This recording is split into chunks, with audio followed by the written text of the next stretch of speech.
Paradise that they said 50 wrote for you? 50 Cent wrote the chorus, bro. But you heard that too, right? Of course I heard it. Okay. He wrote the chorus. If you not. We've been through this before, acting like the elves can't bag him no more. He ain't write that shit. 50 Cent ends up reposting a clip of the interview and writes the caption, "I'm never working with him again." I don't care what nobody got to say about it. LL Cool J is the greatest rapper of all time. Fight me. I'm not taking my shirt off to fight. I'm just saying. Argue with me is what I'm saying. LL Cool J is the greatest. Now, they didn't say he was my favorite. My favorite is Redman. Redman is my favorite. But LL Cool J is the literal GOAT. Do you know the word GOAT, like calling somebody the greatest of all time, is an acronym for GOAT? That didn't even exist until LL Cool J. You don't believe me? I'm gonna show you. LL Cool J is widely credited with coining and popularizing the term GOAT, greatest of all time, as an acronym. While he didn't invent the phrase greatest of all time, which is acknowledged came from Muhammad Ali, which we know, the greatest, he is the first to package it into the catchy 4-letter acronym now used across sports and culture. I remember it. He was like, yo, because I'm the GOAT. Everybody was like, what? He was already old school then. What year was it? 2000. It was 9 years in. He was like, you know what? I'm a GOAT. Is he my favorite? No. Redman is my favorite. After that, Black Thought, but that's just me. But great, son, you never had a love song before LL Cool J. Niggas wasn't barely tough before LL Cool J. He's the archetype. LL Cool J is why niggas stand like this. All right, the title of this video is coming from All Urban Central. It's called 50 Cent Spazzes on LL Cool J. Hey, yo, I just refreshed my timeline and said, ain't no way. Because somehow, some way, 50 Cent is beefing with not a SoundCloud rapper, not with a podcaster, not with Ja Rule, but with LL Cool J. Yes, the man whose abs had their own fan base. The man who's made love song and battle rap. The man your auntie still calls fine. And the beef is over one thing. Who wrote the hook to Paradise? This ain't no Glock versus...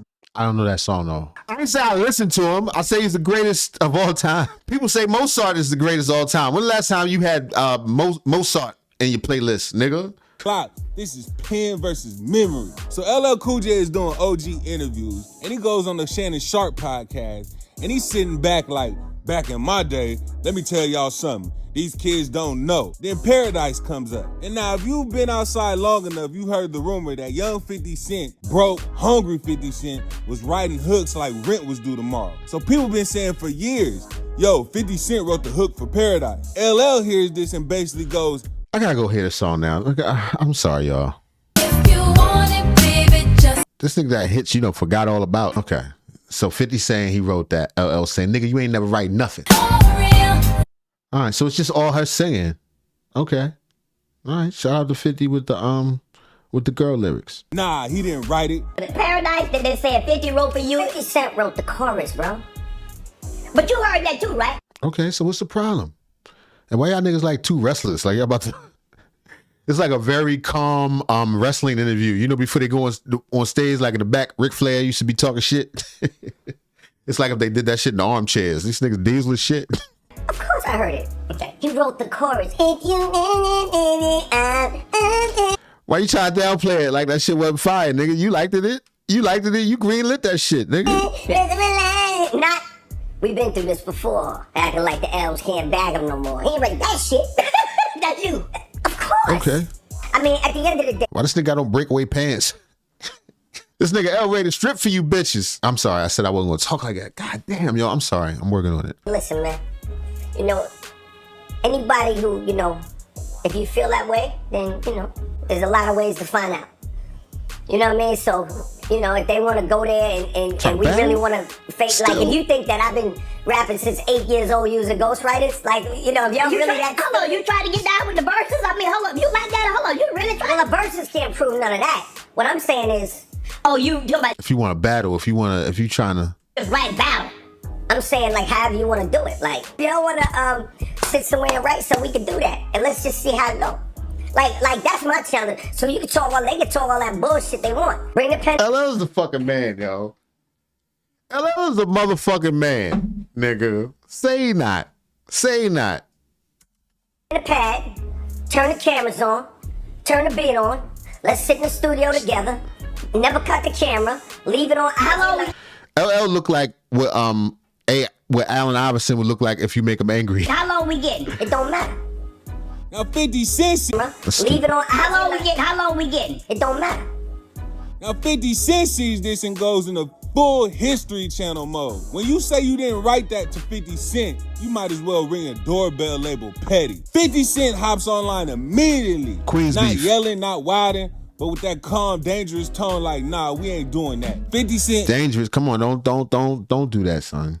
not yelling, not wilding, but with that calm, dangerous tone like, nah, we ain't doing that. 50 Cent ends up reposting a clip of the interview and writes the caption, "This was wild when I saw LL say this. I felt like someone punched me in the stomach. I did this joint, then 13 other joints. This is why I don't work with." Then he writes another comment and says, "I'm never working with him again." Damn. So 50 was mad. He felt used. 50 Cent basically remembers this hook clear than his own birthday. And you can tell this ain't jokes to him. This ain't Instagram comedy 50. This is let's correct. But that's not what he said though. He didn't take nothing away from you. I mean, he made it sound like it was soft or something, but he ain't take nothing away from you. He just said you ain't write the rhymes. The textbook 50. He then posts to his Instagram an old clip where he was talking on Apple Music last year. I'm gonna say this with humbly, but I really mean this. I think one day people are gonna wake up and realize that LL Cool J is the most important rapper that ever existed.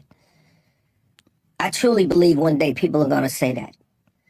They're gonna say, yo, they're gonna look and they're gonna say, wow, when it comes to the jewelry, this is the guy who introduced all the diamond and the ice and the champagne. They're gonna say when it comes. He did. He did. And he got crucified for it too. I remember. I think that was Walk Like a Panther album or something. Or Going Back to Cali and all that. He was sipping champagne. He was like, what the fuck is this, L? You LL Cool J. What the hell are we doing? To the love songs, this is the guy who introduced the love songs and all the love shit. When it comes to the bad boy vibe, they're gonna realize, oh, this is the guy who introduced all the rebellious bad boy vibes before it was done. When it comes to the GOAT terminology, they're gonna say, yo, this is the guy who came up with the GOAT stuff. Right, you can't be a GOAT if the GOAT is still alive. You understand what I'm saying? Like if you say you're the GOAT, you're biting off of LL. Pause. Say when it comes to Def Jam, wow, this is the first artist that was on Def Jam. They're going to say, wow, you know what I'm saying? Yeah. When it comes to the solo artist, going to say, wow, this is the first solo artist to take it all the way around the world. And he wrote the caption, "I changed my mind about this guy. I was a fan, but he doing corny. I was trying to help his ass.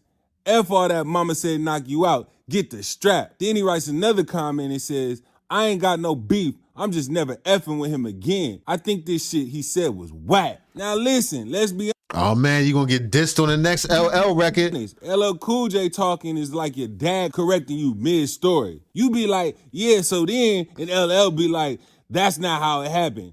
And some fans felt LL was low-key sunning 50. Not aggressively, but in that calm OG way, like, relax, you didn't do that much. And the Nah, you gotta understand, LL is very arrogant, especially about rapping. He's a rapper. He's the rapper. And he was just saying, don't suggest in no kind of way that nobody helped me write nothing. That's why it's important to write. That's why Drake can never be the GOAT. Drake can't say that. If L spit it, he said it. That was a law. That was a law. He still go by the old lords, by the old gods and the new. I'm telling you, yo, he just go by the old law. The old law's like, ain't nobody write nothing for me. This nigga wrote a hook. All right, so that's why he was trying to. I get why he was trying to do that. It did sound some kind of way. I also understand why 50 is talking the way he's talking. He's like, what? You trying to say my shit was weak? They need a mediator. They need somebody like, look, nigga, it's not that. It's just L is serious about his work, and you're very serious about your work. But you know. We need to learn how to resolve conflict better. But it might turn into some good music. But not for 50. 50 don't rap no more. LL 60 or some shit. He ready. He can't wait.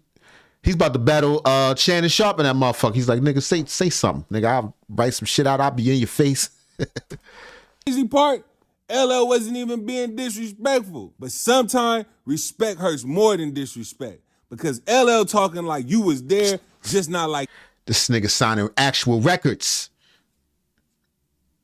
Records. Wax. Them niggas got their album covers out there. that. And 50 hearing that like, oh, nah, this man trying to erase me like a bad mixtape. Now, the internet did what it does best. Absolutely nothing productive. Oh, shit. This shit had Boys the Men in it? I really missed the song. I didn't see.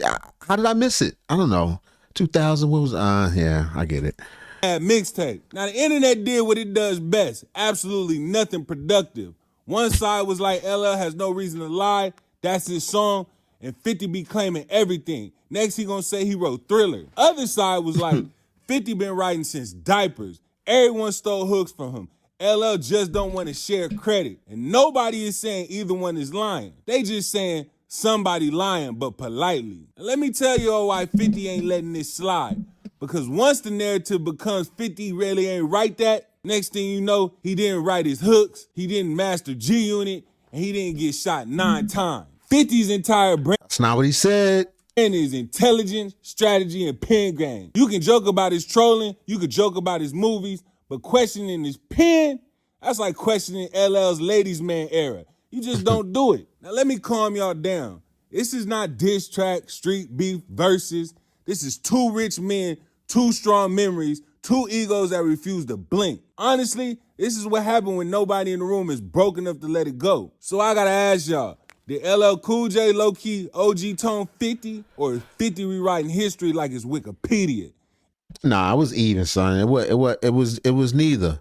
It was they both got, you know, huge egos. You know what I mean? And it's hard for them to accept someone else's words if they're placed forcefully. 50 ain't just didn't like LL's tone, you know?